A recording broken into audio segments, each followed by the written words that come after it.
एकलव्य की गुरु भक्ति। द्रोण राजकुमारों को धनुर्विद्या की विधिवत शिक्षा प्रदान करने लगे। उन राजकुमारों में अर्जुन के अत्यंत प्रतिभावान तथा गुरुभक्त होने के कारण वे द्रोणाचार्य के प्रिय शिष्य थे। द्रोणाचार्य का अपने पुत्र अश्वत्थामा पर भी विशेष अनुराग था, इसलिए धनुर्विद्या में वे भी सभी राजकुमारों में अग्रणी थे, किंतु अर्जुन अश्वत्थामा से भी अधिक प्रतिभावान थे। एक रात्रि को गुरु के आश्रम में जब सभी शिष्य भोजन कर रहे थे, तभी अकस्मात हवा के झोंके से दीपक बुझ गया। अर्जुन ने देखा अंधकार हो भी भोजन के कौर को हाथ मुंह तक ले जाता है।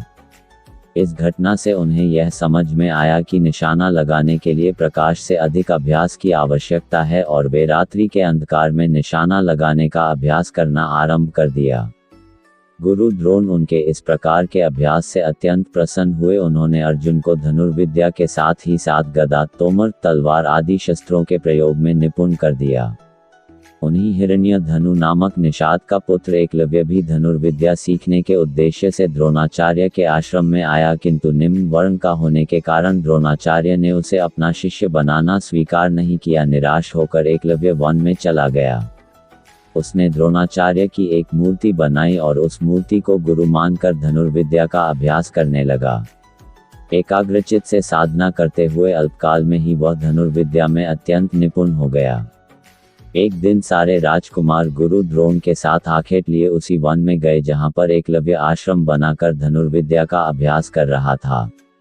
राजकुमारों का कुत्ता भटक कर एकलव्य के आश्रम में जा पहुंचा। एकलव्य को देखकर वह भौंकने लगा। इससे क्रोधित होकर एकलव्य ने उस कुत्ते अपना बाण चला कर उसके मुंह को बाणों से भर दिया। एकलव्य ने इस कौशल से बाण चलाए थे कि कुत्ते को किसी प्रकार की चोट नहीं लगी, किंतु बाणों से बिंध जाने के कारण उसका भौंकना बंद हो गया। कुत्ते के लौटने पर जब अर्जुन ने धनुर्विद्या के उस कौशल को देखा तो वे द्रोणाचार्य से बोले, हे गुरुदेव, इस कुत्ते के मुंह में जिस कौशल से बाण चलाए गए हैं उससे तो प्रतीत होता है कि यहाँ पर कोई मुझसे भी बड़ा धनुर्धर रहता है। अपने सभी शिष्यों को लेकर द्रोणाचार्य एकलव्य के पास पहुंचे और पूछे, हे वत्स, क्या ये बाण तुम ही ने चलाए हैं? एकलव्य के स्वीकार करने पर उन्होंने पुनः प्रश्न किया, तुम्हें धनुर्विद्या की शिक्षा देने वाले कौन हैं? एकलव्य ने उत्तर दिया, गुरुदेव, मैंने तो आपको ही गुरु स्वीकार करके धनुर्विद्या सीखी है। इतना कहकर उसने द्रोणाचार्य की उनकी मूर्ति के समक्ष ले जाकर खड़ा कर दिया।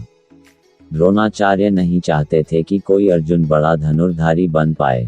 वे एकलव्य से बोले, यदि मैं तुम्हारा गुरु हूं तो तुम्हें मुझको गुरु दक्षिणा देनी होगी।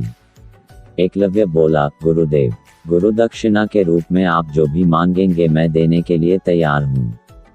इस पर द्रोणाचार्य ने एकलव्य से गुरु दक्षिणा के रूप में उसके दाहिने हाथ के अंगूठे की मांग की। एकलव्य ने सहर्ष अपना अंगूठा दे दिया। इस प्रकार एकलव्य अपने हाथ से धनुष चलाने में असमर्थ हो गया तो अपने पैरों से धनुष का अभ्यास करना आरंभ कर दिया।